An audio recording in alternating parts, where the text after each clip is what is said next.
This episode is brought to you by Prime Video. In the small town of Holland, Michigan, nothing is ever what it seems. Behind the tulip festivals and pretty houses lay dark secrets that threaten to tear a marriage apart. Nicole Kidman stars in this darkly twisted thriller about a wife and mother whose quest to uncover her husband's secrets may get her more than she bargained for. Holland, streaming on Prime Video March 27th. You are tuned in to the Foul Weather Podcast, the forecast to your next successful hunt. Coming to you from the home office, Jack's Reef, New York. The ducks are at where they are at. In this episode, we talk about stalled and stale ducks for the week. Okay, so not as exciting as last week's cold front forecast, but folks in Illinois and similar places that picked up a ton of ducks last week were super worried about ducks just blowing right past them without pause. As expected, and I think as predicted by our seasonal forecast part 1 by the Foul Weather Podcast, we got a lot more mild, and ducks are focused on hanging up in mid-latitudes for a while now. We also do a quick comment about what ducks eat, so stick with us, folks. We thank our every week listeners. You know who you are. Those that never miss a single weekly migration forecast episode each Monday morning. Y'all are ate up as much as me about ducks, duck biology, and duck migration. You know where the ducks are before the ducks know where they're at.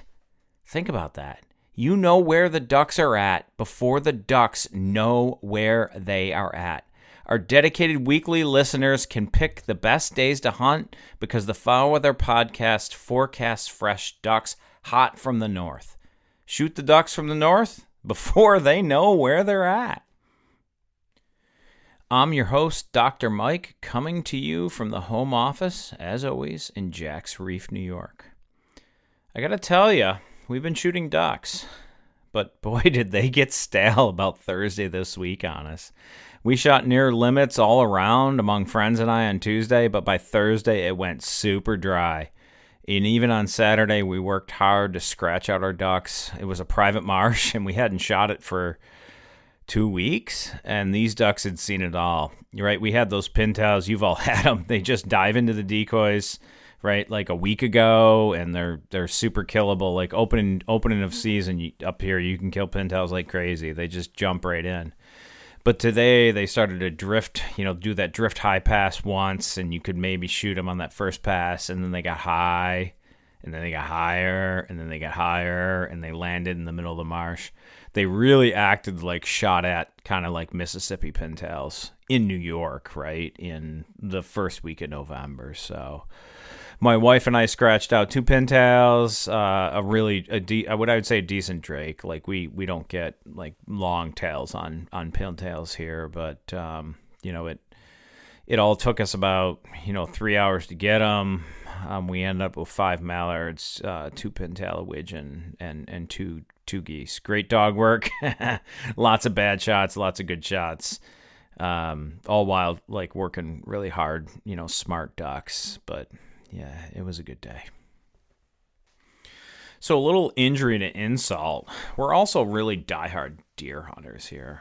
Go back and listen to I Make Gumbo. Like if you have not listened to it, it's simply a fun tongue-in-cheek comment on how deer hunting is much more boring than duck hunting. But we're diehard deer hunters here as well, right? So it's just a fun comment about how deer are like these big brown rectangles, and ducks are, much more fun because there's the diversity of them. But so we pull into the driveway after duck hunting. I'm saying this morning, I'm recording this on Sunday morning. And after virtually no scrapes or rub activity at the farm in Jack's Reef at all, not a sign of the rut whatsoever. We've got a tree right next to our mailbox that is just destroyed. And I mean, it's not just destroyed, but it's like tine marks, and it's like a 4-inch tree. With a really nice rub on it. So, we're about 2 weeks out from gun season now in where we're at in New York. Crossbow season's now running. It runs for 2 weeks before. That's my wife's gig, and I compound bow hunt mostly. I killed a doe earlier in the year because we always we got tons of deer around us, so we work on filling the freezer and then working cameras and finding big bucks too. Anyhow, we're splitting time between bow hunting and ducks, and it's a struggle. If you're in it, I get it. You know, it's hard because when the ducks are flying, the rut starts, and it's a hard time to find that time between. But we'll let you know if we pin down one of those. We got a few bruisers running on the property here, and they're cruising mostly at night now. But we'll let you know if we pin one of those big boys down. So we have a ton of new listeners. I really thank everybody for sharing, following, and thank you for joining us at the Foul Weather Podcast and being the first to know when ducks are forecast to show up in your area. If you're just joining us or catching up, go ahead and give prior episodes a listen, including episode 8, Predicting the Grand Passage of Ducks, that details how we make our weekly duck migration forecast.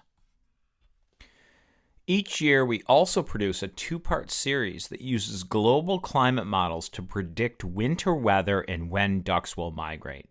This is similar to the Farmer's Almanac, but we use published science and our own knowledge of factors affecting duck migration, including our own research, and not voodoo.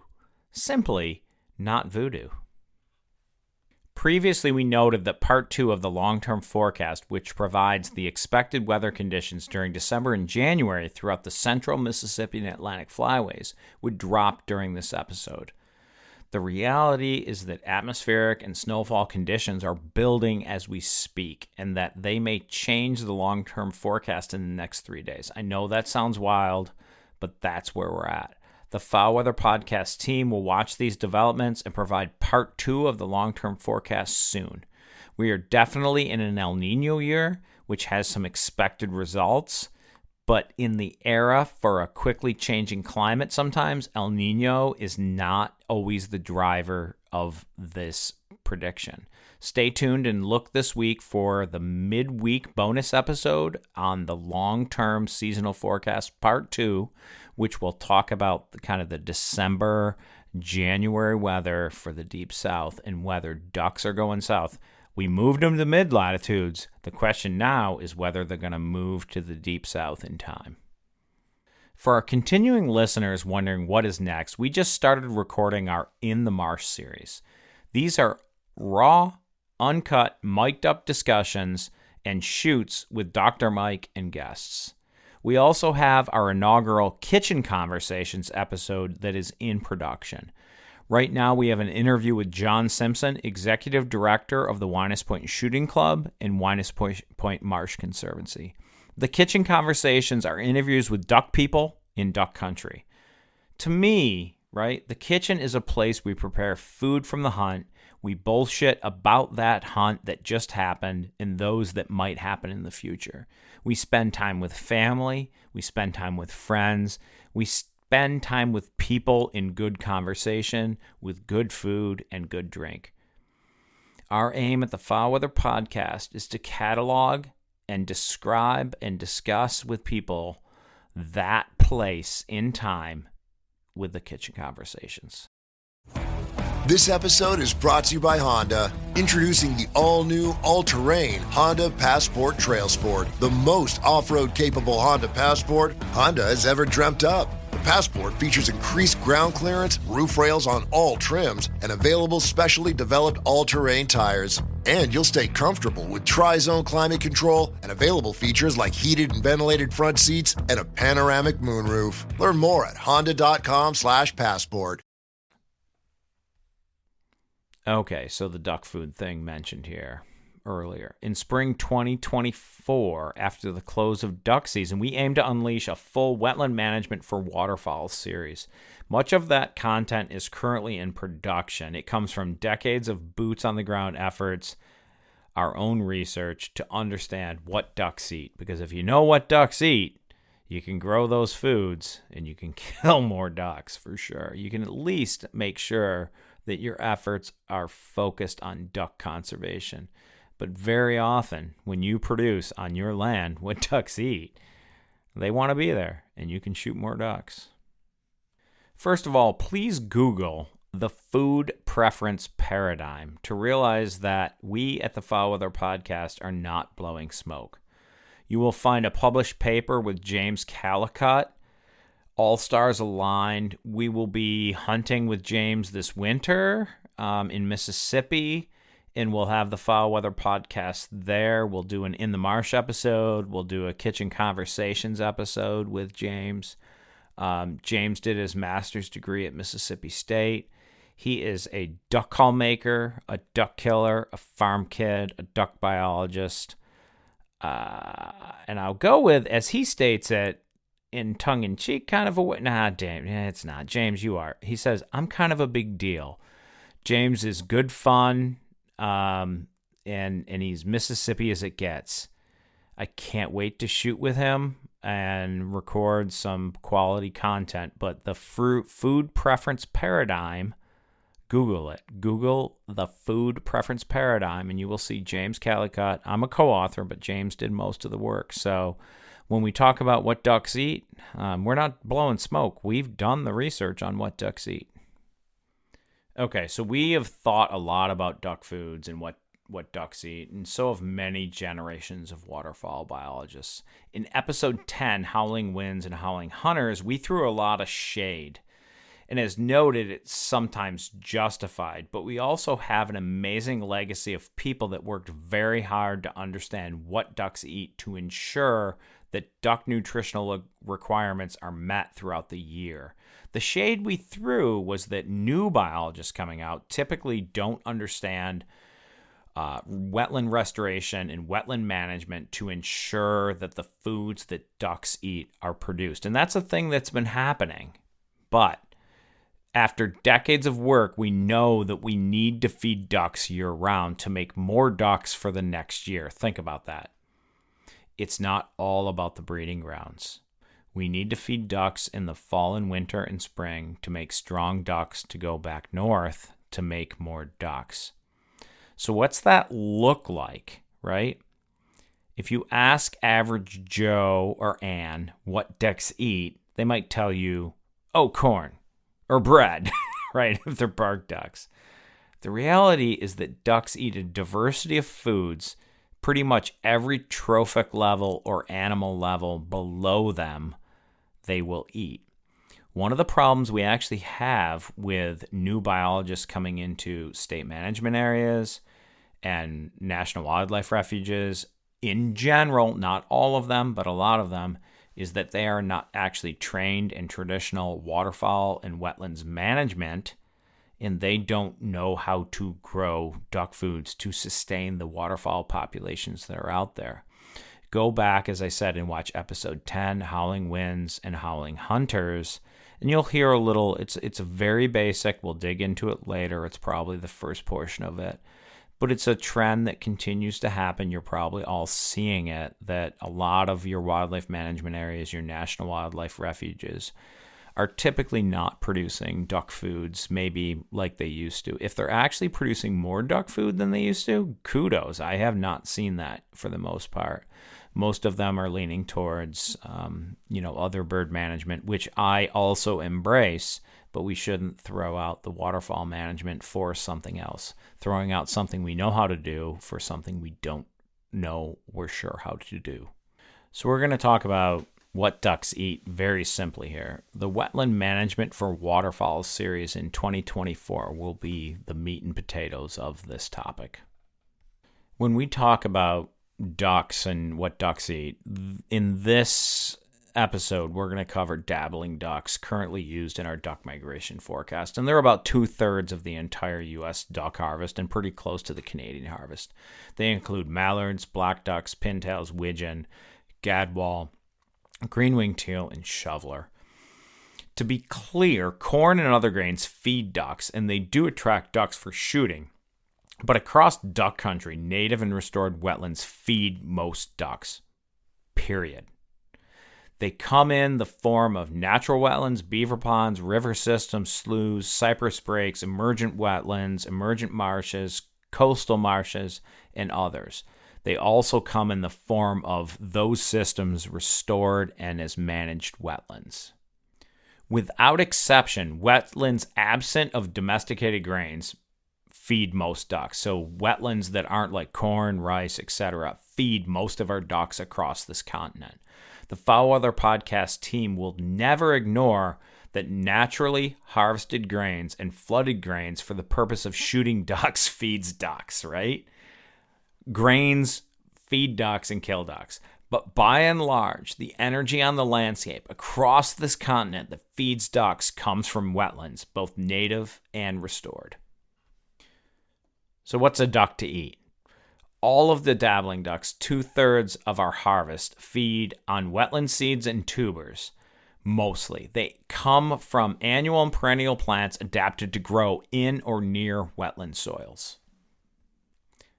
Continent-wide, the tool that we use to feed ducks is drawdowns in restored wetlands to produce moist soil conditions.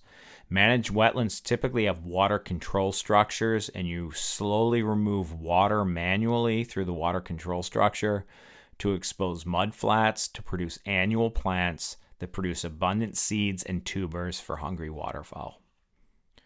Thereafter, late in the growing season, you reflood when the plants are at shatter stage, or kind of when you can walk through the marsh and seeds shatter from their husk and you have like all these seeds stuck to your muck boots on a damp kind of fall morning. Simply, like most dabbling ducks on this continent are associated with rivers and riverine wetlands that are super dynamic, and they have water levels that fluctuate greatly, or at least historically they would have fluctuated greatly. Those fluctuations in water levels through historic time have produced plants that ducks can exploit.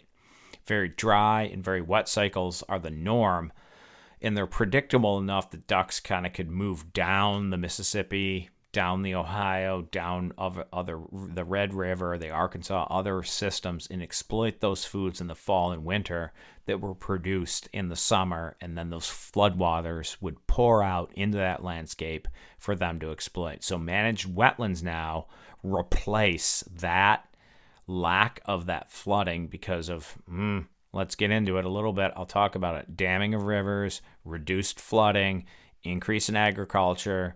I think the Corps of Engineers is kind of your enemy. We'll leave it at that. But basically, in managed wetlands, we're trying to reproduce those what I would say were traditional historic conditions that these ducks saw that we kind of got rid of. I mean, we grow stuff in the floodplain, and it's a spot that the ducks used to use. So we're just trying to replace some of that. And so we're doing a lot of that in, I'd say, more food and less space for these birds to sustain these continental populations. So nowadays, these systems are certainly widely different for ducks, right? Like, we've done a lot of this flood control. We've reduced the amount of kind of moist soil stuff that's naturally on the landscape from flooding. But pintail and green-winged teal are still small seed specialists that really rely on these kind of seasonally flooded areas. They have bills that are adapted to eat small wetland seeds. And so we really work to restore and manage these areas for a lot of these dabbling duck species, whose habitat was pretty much destroyed through river channelization and drainage within the floodplain. Widgeon and gadwall also eat seeds, but their bills are really adapted to kind of like rip and eat aquatic vegetation, right? So we call it submerged aquatic vegetation. Some of my students a few years ago like to call it wet lettuce. I like the term wet lettuce better. I don't even know where it came from. We just started, one student blurted out wet lettuce one day because they couldn't remember submerged aquatic vegetation. And I started going with wet lettuce. I mean, slightly different, but still a fun term. So, right, those birds have done maybe better, at least certainly gadwall, during the age of reservoirs that were used for flood mitigation to reduce flooding along in the Mississippi drainage, largely where a lot of these birds fly down through autumn and winter and fall and winter and then make their way back north. So reducing flooding, but increasing reservoirs and maybe making more wet lettuce in these reservoirs is not a bad thing. Somebody asked me years ago, like, hey, how do you catch a gadwall in a duck trap? And I was like, I don't know. Maybe just pile fucking full of milfoil and hope they go in. But I'm not even sure how people catch gadwall. I've heard of it, but it's hard, right? So I think they catch them by mistake. You throw a pile of corn down, a bunch of mallards go in, gadwall getting confused, and they end up in a funnel trap, and you've caught a gadwall. But I mean, people have done, capture and satellite telemetry projects with gadwall, so it is possible to catch them. But they're definitely wet lettuce specialists, right? Mallards and black ducks, these are some key species across all flyways, but black ducks to the east for sure. They're more generalist, right? They filter feed wetland seeds, but black ducks and mallards will both kind of land in cornfields and eat that and other agricultural grains. So, but by and large, like, people are like, hey, if I just grow a bunch of corn, I'm going to shoot a bunch of mallards. Sure. And that does happen. And I'm going to cover the corn. There's going to be a corn episode here where I cover, like, what is the influence of corn on the landscape and flooded corn on these birds, and how does weather play into that? But the reality is yes, these birds will feed on that, and they may feed on it more so than other species to some extent. But at the landscape scale, mallards and black ducks still sustain themselves on what I would call native wetland seeds, kind of moist soil stuff, perennial plants, as well as the insects that live among them, the protein. All these birds I'm talking about, though, I'm going to get on the northern shoveler here in a second, which are like a hardcore protein eater. But all these birds need protein. They need insects to make eggs, right? They're not going to harvest that protein from their bodies to put it into eggs. They're actually most of them are going to eat that protein and put it into eggs to make eggs. So a lot of what I'm talking about right now of, like, what do ducks eat is, like, in the migration season, like, what do we grow to shoot ducks, right? But the reality is that protein kind of runs the stage for duck production. And, we'll get into that in another episode about on the prairies and in northern breeding grounds, like, what do these ducks really need, and how do we sustain that bug protein, that invertebrate protein for them so they can make eggs, because that's a huge part of this equation, folks. All right, northern shovelers. I guess, maybe a little sidebar here. I really have a soft spot in my heart for this animal. We don't get a lot of them out here in the east. We give them a pass most of the time because they're kind of a cool duck, and there's no point in shooting them when we've got other big ducks around that taste a little better. But they're super abundant in the mid-continent. They're easy to decoy. They actually eat well as duck kebab wrapped in bacon. I ate a ton of these. These ducks eat about 85% protein, like bug diet.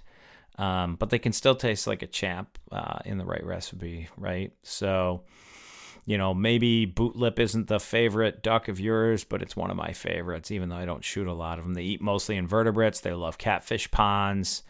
But here's the thing. They're going to show up in Arkansas, Mississippi, and Louisiana. They're kind of a softie when it comes to weather. They're going to migrate first. So don't throw shade on old bucket face. It's a super cool duck.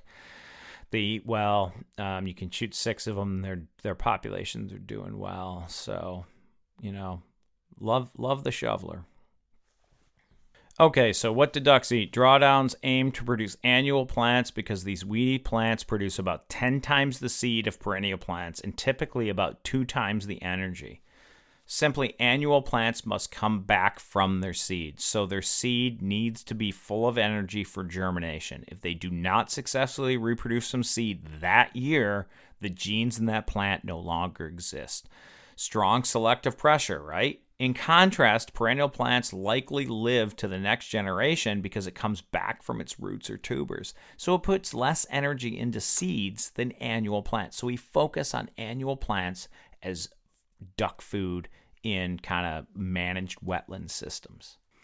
So think about your garden and how if you disturb the soil and don't weed, you get a ton of annual weed-producing plants with a lot of seed.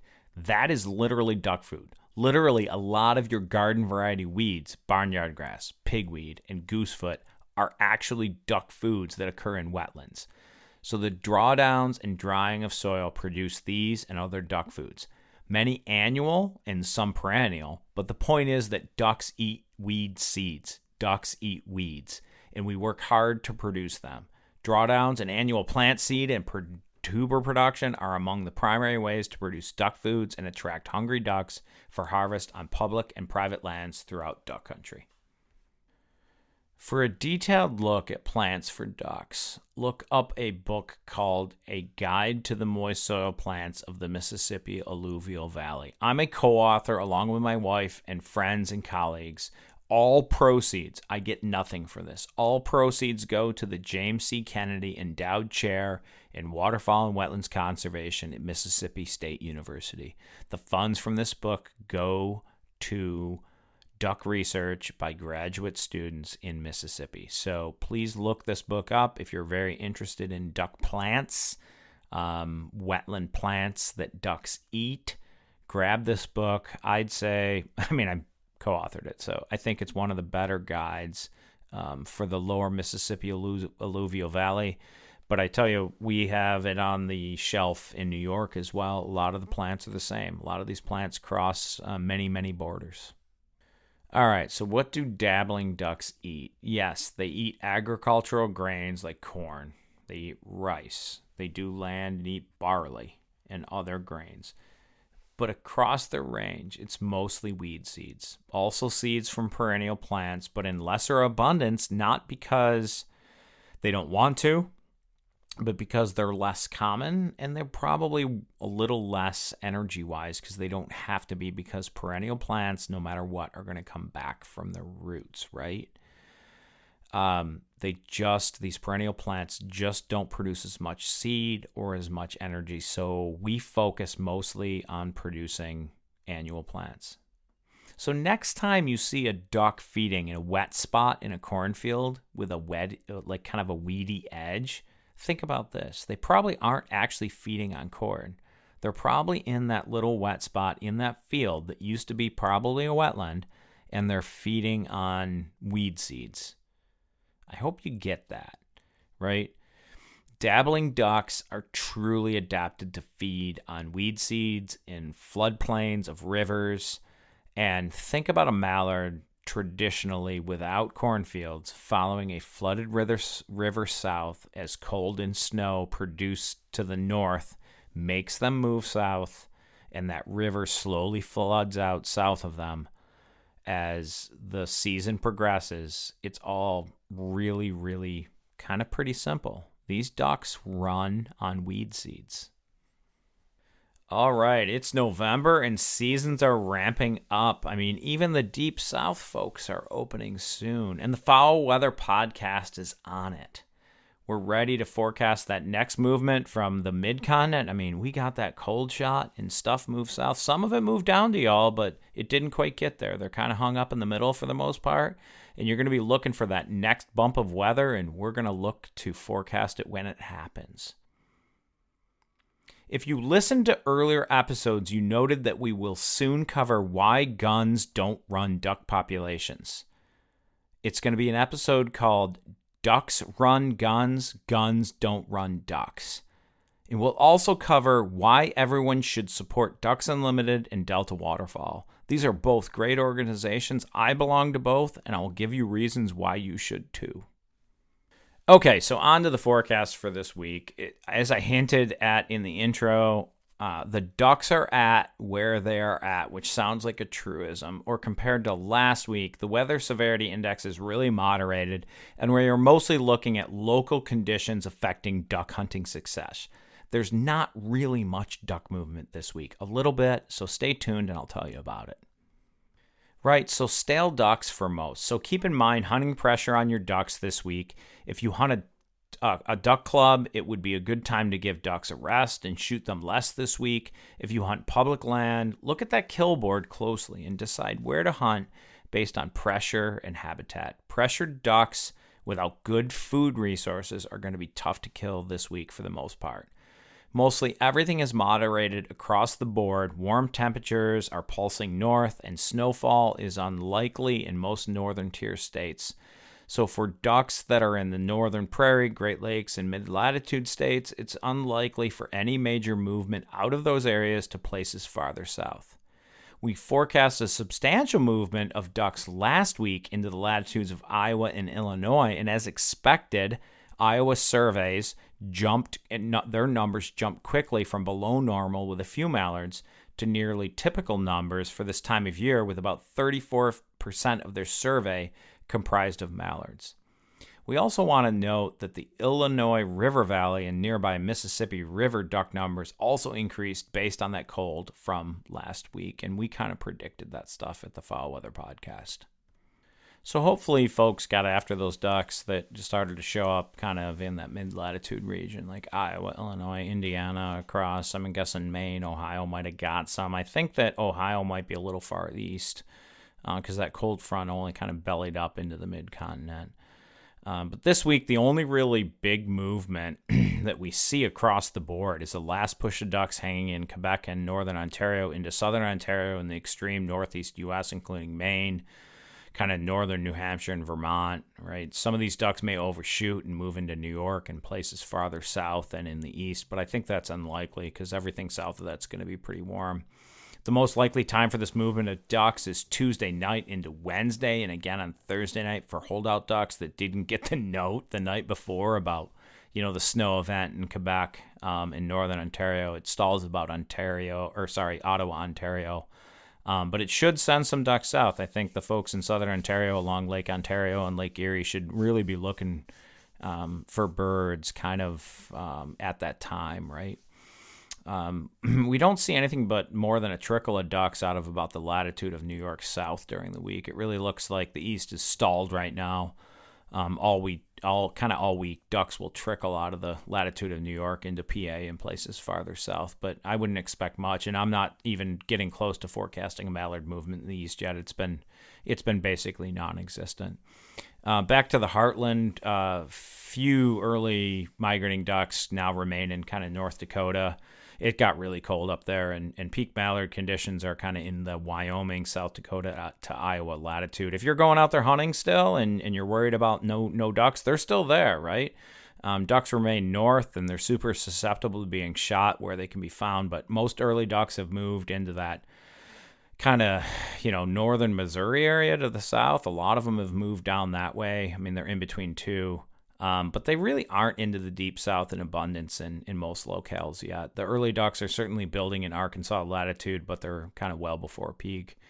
And I'd say mallards are pretty much balled up much more north than the deep south at this time. So I don't even think peak mallards, and no way are we at peak mallard in even in Missouri yet. They're still north of that in the Wyoming across to Iowa latitude for sure. So I just need to be honest. We need to be honest at the Foul Weather team here. The ducks are at where the ducks are at. At best, in the far west of the Central Flyway, there's some movement, a few ducks early and late in the week. In the mid-continent, the Mississippi Flyway, we'll see very subtle movement of early midweek at best. In the far east of the Atlantic Flyway, that trickle of migration will be like Tuesday night through Thursday. The weekend looks weak for any migrants except for a trickle of early migrants in the Atlantic Flyway. So kind of get after it this week across the country, and I'd say manage your pressure is the biggest thing. All right, each week we cover where the ducks are hot and where they're not. So where the ducks are hot goes to southern Ontario and Quebec as a November snow and cold event pushes to the Ontario-Quebec border. This should make hunting in the Lake Erie, Lake Ontario, and St. Lawrence River Valley light up a bit this week. Where the ducks are not goes to the latitude of northern Missouri, where season's just opened, but moderating temperatures and stale ducks will be the theme for the week. We all wait on the next cold front and forecast of fresh ducks from the Foul Weather Podcast. All right, y'all. Good luck out there. Stay safe. Give those ducks a rest when they need it so you can shoot more ducks tomorrow. The Foul Weather Podcast forecasts fresh ducks. We also let you know when ducks might be stale and need some rest. We maximize your successful days of field. Spread the word about the Foul Weather Podcast. We produce the only duck migration forecast available. Remember to share and follow us for free on Spotify and Apple Podcasts. Also look us up on the web at foulweather.co and check in for regular updates. We're also on Facebook and Instagram at foulweather.co, where we'll post episode links and updates. We are the forecast to your next successful hunt. Thank you for listening, and as always, may your skies be filled and shoot straight, my friends.